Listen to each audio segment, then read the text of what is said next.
Bismillahirrahmanirrahim. Assalamualaikum warahmatullahi wabarakatuh. Waalaikumsalam warahmatullahi wabarakatuh.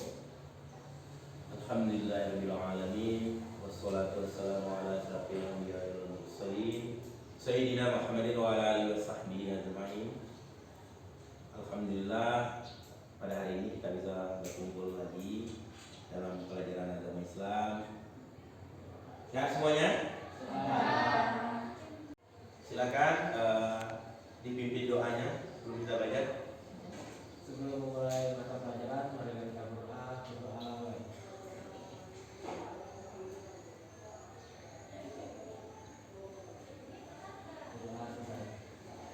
Baik, ada yang tidak hadir? Ada cuma Pak Hadir semua ya. Baik, kita bahas pengelolaan wakaf di Indonesia. Gimana pengelolaan wakaf ini telah diatur di negara kita. Jadi ada undang-undang khusus yang mengatur wakaf. Tapi sebelumnya saya ingin bertanya kepada kalian mengenai pelajaran minggu yang lalu yang telah kita pelajari. Minggu lalu kita belajar apa? Baca tulis Al-Quran ayat. Quran apa? Quran Nur ayat. Itu juga kita tidak membahas tentang hukum bacaan. Hukum bacaan apa? Ya, tajwid. Apa saja tadi kakak tajwidnya? Ada qalam, ada nun mati, ada ya nun mati dan ada mimma. Nah, baik untuk kali ini kita memahami atau mempelajari materi mengenai pengelolaan wakaf. Sudah tahu?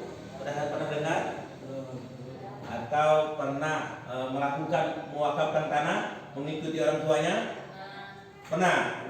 Nah, wakaf. Baik. Kita bahas sedikit tentang pengertian wakaf. Ya. Coba Angel dibacakan pengertian wakaf. Secara bahasa, wakaf berasal dari bahasa Arab maknanya menahan, al-habs dan mencegah, al-nafdu. Maksudnya adalah menahan untuk tidak dijual, tidak dihadiahkan atau diwariskan. Baik, terima kasih. Nah, wakaf menurut istilah syar'i adalah suatu ungkapan yang mengandung penahanan harta milik kepada orang lain atau lembaga dengan cara menyerahkan suatu benda yang kekal jadinya untuk diambil manfaat oleh masyarakat. Nah, itu wakaf ya. Hukum wakaf, siapa yang tahu? Siapa yang tahu? Hukum wakaf adalah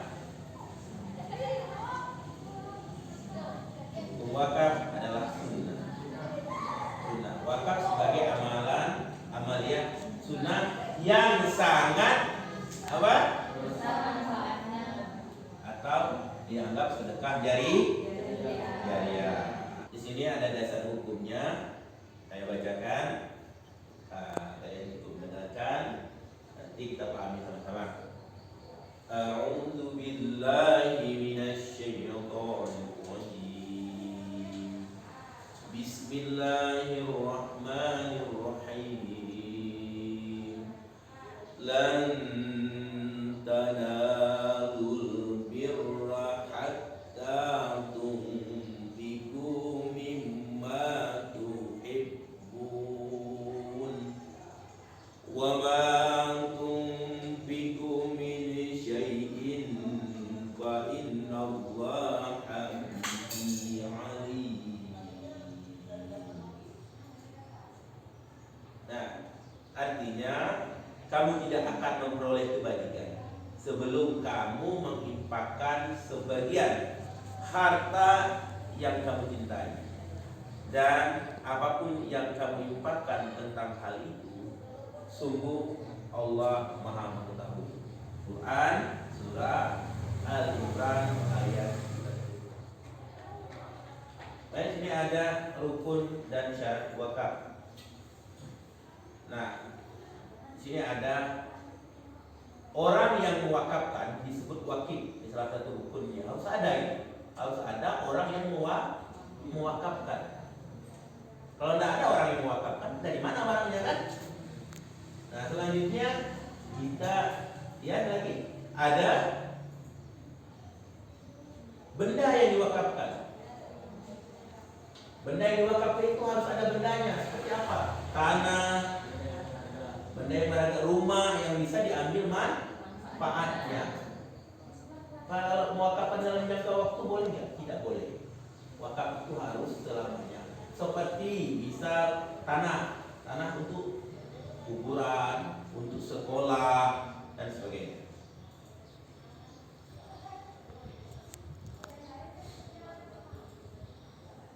Nah, lalu ada orang yang menerima manfaat wakaf.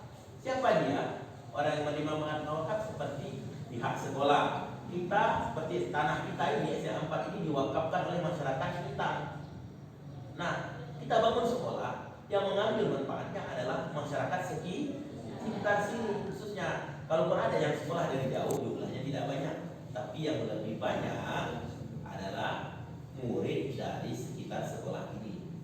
Karena memang sekolah ini dibangun berdasarkan tanah wakaf mereka. Karena mereka mewakafkan dan meminta agar pemerintah membangunkan mereka sekolah, dan mereka mewakafkan tanahnya untuk dibangun sekolah ini.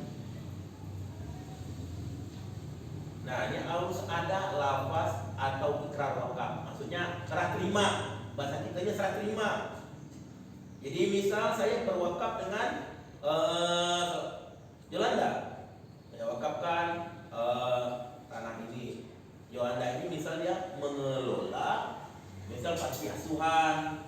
Nah, untuk membangun panti asuhan itu butuh tanah. Nah, wakafkanlah tanah itu kepada yayasan yang dikelola oleh Yolanda. Sebagai penerimanya adalah Yolanda, pengelolanya. Nah, saya serahkan, harus ada ikrarnya, ucapan serah terima. Dan dalam serah terima itu ada syarat yang diungkapkan dan tidak boleh dalam jangka waktu dan digunakan yang bermanfaat. Nah, atau benda wakaf adalah harta benda yang daya tahannya lama dan manfaat jangka panjang. Jadi bukan hanya sebentar ya.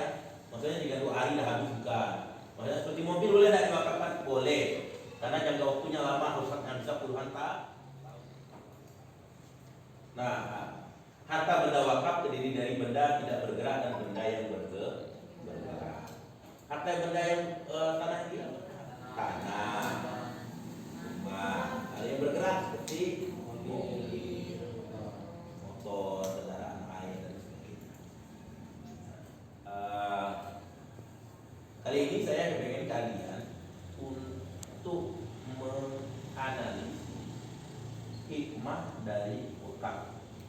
Hikmah wakaf ini akan kita analisis per kelompok. Analisis per kelompok seperti kelompok yang sudah dibagi pada minggu yang lalu. Nah, nanti satu kelompok akan mempresentasikan hasil dari analisisnya terhadap video yang akan saya tayangkan. Kita menyaksikan video ini, video yang ditayangkan ini, kalian hanya mengambil menganalisis hikmah wakafnya saja. Nanti hasil analisis kalian akan dibacakan diwakili oleh satu perwakilan kelompok membacakan hasil analisisnya. Nah, setelah itu kita simpulkan pembelajaran kita. Baik, silakan.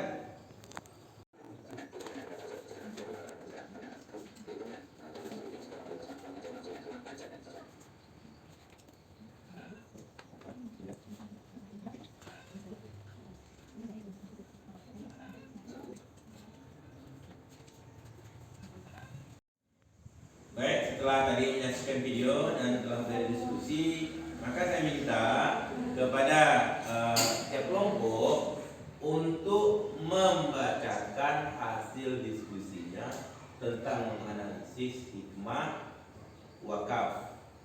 Nah, kepada kelompok 1 untuk membacakan hasil analisisnya, silakan kelompok 1. Hari ini saya saya ingin membacakan hasil analisis hikmah wakaf yang kelompok kami analisis. Oke, 1. Mendekatkan diri dengan Allah Subhanahu wa taala. Wakaf adalah salah satu sarana untuk mendekatkan diri dengan Allah Subhanahu wa taala. Hal ini karena dengan berwakaf kita menyadari bahwa harta di dunia tidak ada yang abadi dan ada hak orang lain di dalamnya. Dengan berwakaf akan membantu Anda kelak di akhirat. Kedua adalah mendapat amalan jariah. Wakaf berbeda dengan sedekah pada umumnya. Harta benda yang diwakafkan umumnya terus dimanfaatkan dalam jangka waktu lama, bahkan meskipun wakaf sudah tiada. Sekian dari Baik, terima kasih untuk kelompok 1. Hikmah wakaf yang kami analisis adalah 3. Meningkatkan rasa persaudaraan. Dengan wakaf juga bermanfaat untuk membangun serta memperkuat tali persaudaraan di antara umat muslim karena harta benda wakaf bisa menjadi sesuatu yang bermanfaat dan memberikan kebahagiaan untuk orang lain. 4. Meningkatkan jiwa sosial. Manfaat wakaf lainnya juga dapat menimbulkan jiwa sosial karena amalan ini membantu meringankan beban kesulitan yang dialami oleh orang lain, misalnya membantu memberikan wakaf haji melalui pembuatan gali sumber bor atau lainnya. Baik. Wakaf 1. Mendorong kesejahteraan umat. Harta benda wakaf ditujukan untuk kepentingan umum sehingga dapat mendorong kesejahteraan umat di sekitar. Misalnya wakaf sumur di daerah kekeringan yang mengalami krisis air bersih. Mendukung sarana ibadah. Manfaat lainnya berwakaf bisa mendukung sarana beribadah, misalnya wakaf sumur untuk masjid atau pondok pesantren yang mengalami kekurangan air bersih. Baik, terima kasih kepada anak-anak sekalian yang telah memaparkan hasil diskusinya, yang telah membacakan ini oleh guru kelompoknya. Mudah-mudahan dari diskusi ini tidak semua bisa memahami tentang hikmah wakaf. Baik, sebelum kita menyimpulkan dari hasil pelajaran kita pada hari ini, terlebih dahulu saya akan mengevaluasi mengenai, mudah-mudahan kalian bisa memahami apa yang telah kita pelajari. Baik, yang pertama saya ingin setiap kelompok menjelaskan hikmah wakaf yang telah kalian analisis tadi. Hikmah wakafnya. Nah, kita mulai dari kelompok 1. Kelompok 1 pertama, tolong jelaskan hikmah wakaf, yakni mendekatkan diri kepada Allah. Silakan kelompok 1 untuk menjelaskan hikmah wakaf mengenai mendekatkan diri kepada Allah. Silakan. Boleh, silakan. Kalau berdiri atau duduk.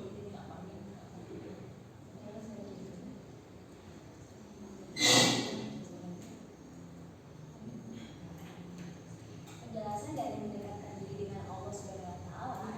Wakaf itu berhikmahnya mendekatkan diri dengan Allah Subhanahu wa taala. Wakaf adalah salah satu cara untuk mendekatkan diri Allah Subhanahu wa taala, karena yang kita tahu di dalam agama Islam itu terdapat yang dinamakan amal jariah. Amal jariah itu adalah amal yang akan berjalan saat wakafnya itu sudah tiada. Jadi dengan cara mendekatkan dirinya itu ya kita berwakaf pastinya, dan berwakaf juga akan membantu kita di akhirat nanti, karena dengan berwakaf kita juga bisa membantu orang-orang yang mungkin masih ada di dunia.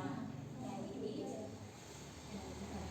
Baik, yang kedua pertanyaannya untuk kelompok 2. Baik, selanjutnya pertanyaan jelaskan hikmah wakaf meningkatkan rasa persaudaraan.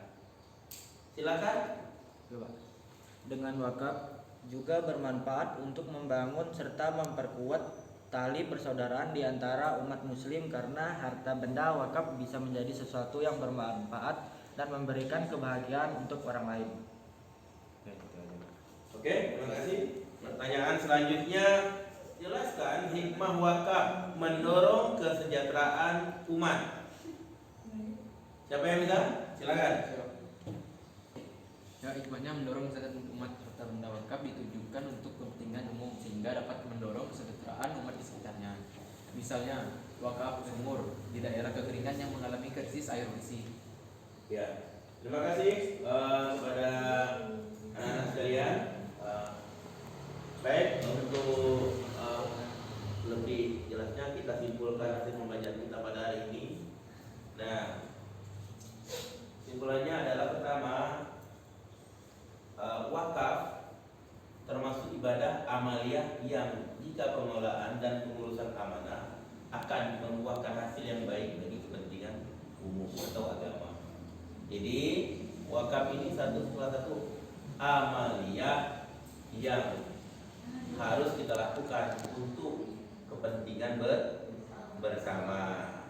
Yang kedua, sah tidaknya wakaf ditentukan oleh syarat yang tadi kita pelajari di atas, itu ada syarat dan rukun wakaf.